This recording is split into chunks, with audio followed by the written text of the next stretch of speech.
Ramesh Fernando, a past pupil of Asian International School for the LLB.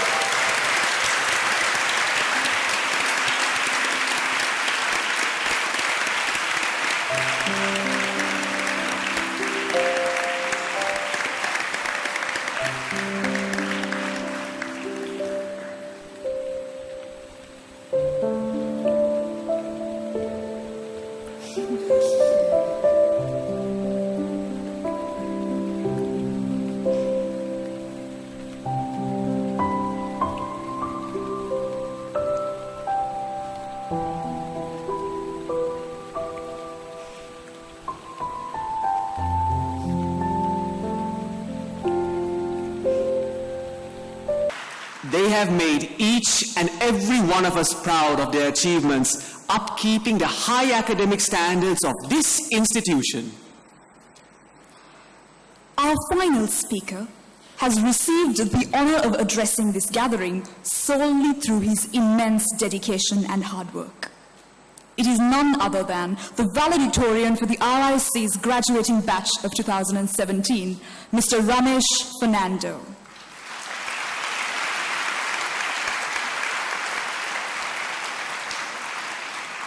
Mr. Ramesh Fernando has received a first-class honors in LLB and is one of the 10 students in the world who received a first class under the University of London LLB program. Becoming a valedictorian is no easy task. We honor the student who has achieved so much through perseverance and sheer determination. Ladies and gentlemen, please put your hands together as we welcome Mr. Ramesh Fernando on stage to deliver the valedictorian speech.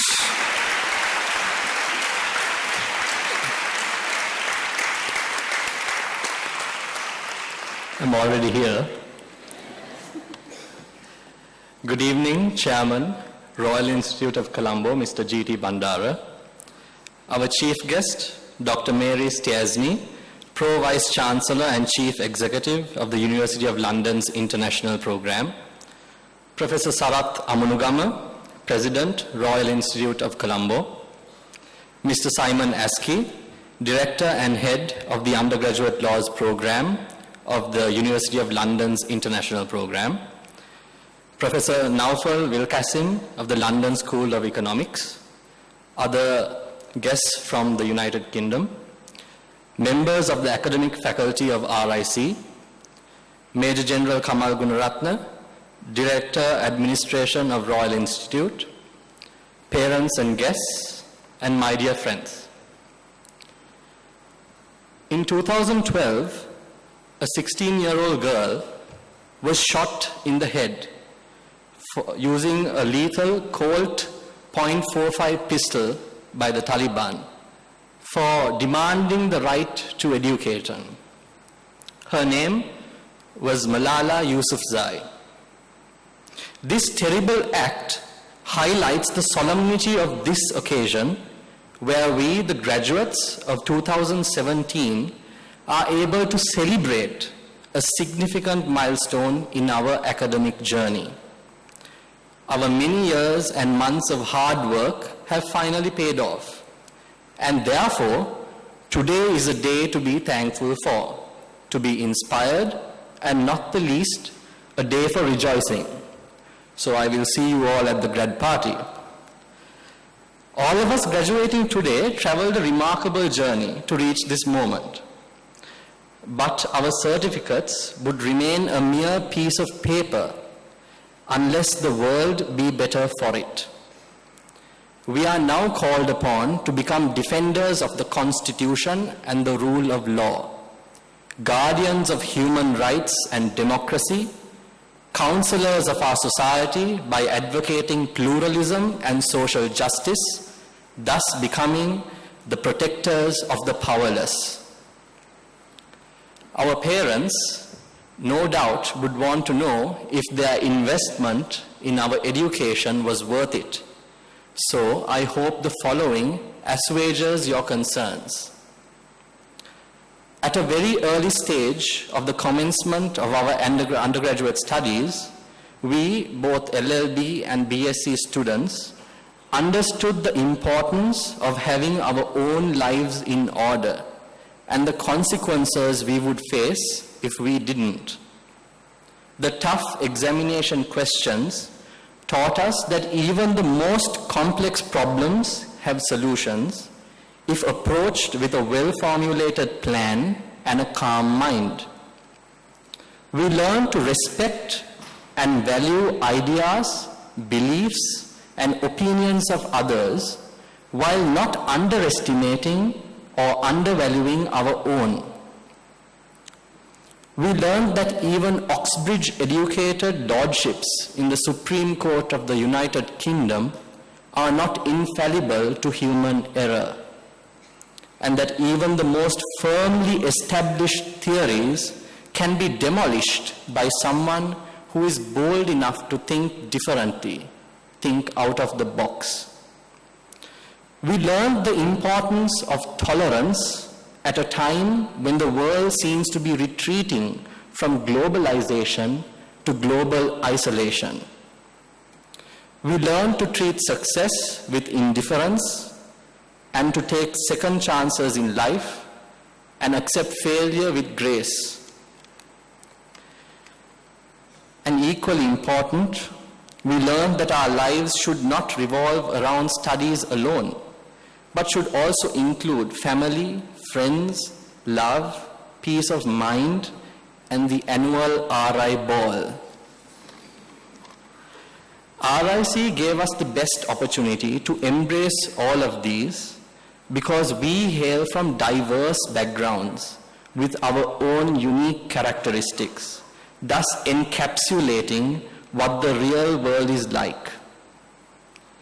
I would be failing in my duty if I did not acknowledge the manner in which our UK examiners welcomed and encouraged constructive criticisms of the systems in place in the United Kingdom.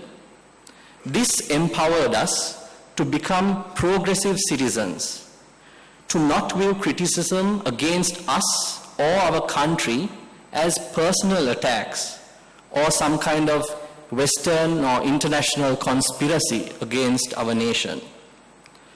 I was fortunate to be a first-hand witness of our education that transformed conservatives into liberals, taught right-wing ideologists to appreciate Marxism, turned misogynists into feminists, and taught narrow thinkers to look at the broader picture.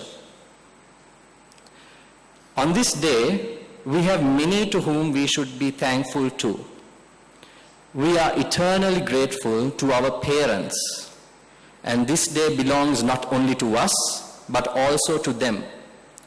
They nurtured and molded us, never complaining, for more than 2 decades, and shared our struggles when the world seemed so tough to us. Thank you, dear parents. We would not be here today without you. Next, we are deeply grateful to our lecturers and tutors, who are saints in the flesh, for equipping us with a means to earn our daily bread with honor and dignity. We are forever indebted to you. A special word of appreciation to the RIC management and support staff for ensuring an environment conducive to learning, as well as for understanding and accommodating us even beyond the call of duty. of course, our friends, and even their parents, who have always had nothing but a word of encouragement because they had more faith in us than we at times when we doubted ourselves. In this great moment, my dear friends, let us express our sincere gratitude to them by giving them a huge round of applause.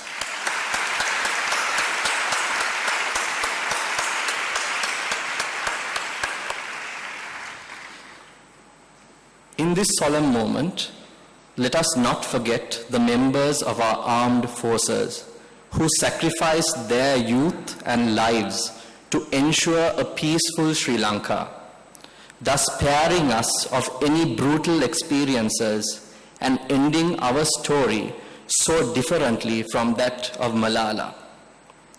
Let us resolve to ensure their sacrifices were not in vain by making sure that past mistakes are not repeated in the present and future of this country that we will soon be in control of.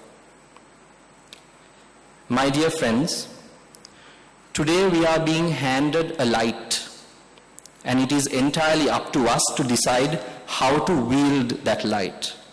Whether it be a candle light to light up our own paths, bound to flicker out soon, or a powerful flashlight that cuts through darkness, allowing us to lead others towards enlightenment with us. My fellow graduates, no matter where life's journey leads us, I believe that all of us here today should be united in one common purpose: to reach out to people around us positively in our own unique ways and leave this world a better place for the generations to come. We can do this by acts of great magnitude or by little acts of kindness. They are all equally important and necessary.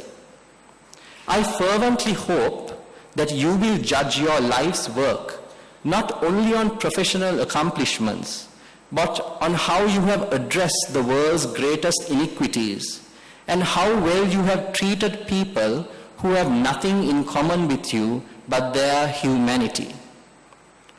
Further, our ultimate allegiance should be to a set of principles and not for the profits or perks of any profession. Our days and actions will be judged in this light. Allow me to recite an edited version of the prayer of St. Francis of Assisi that was quoted by Mother Teresa of Calcutta when accepting the Nobel Peace Prize. I believe we can all receive inspiration from these words as we are stepping out to face many uncertainties and challenges in the immediate and distant future. May we be instruments of peace so that where there is hatred, we may bring love. Where there is wrong, we may bring the spirit of forgiveness. Where there is discord, we may bring harmony. Where there is error, we may bring truth. Where there is doubt, we may bring faith.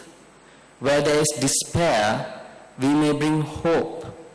Where there is darkness, we may bring light. Where there is sadness, we may bring joy. May we seek to comfort than to be comforted, to understand than to be understood, to love than to be loved. Lastly, I am thankful for having been granted this opportunity to speak a few words on behalf of the graduating batch of 2017. The RIC management found it highly irregular that a law student had not made a speech for some time. I explained, saying, "Miss, that was probably because lawyers only speak for a fee." Congratulations to you all.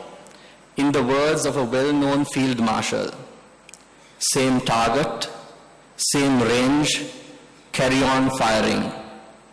Thank you.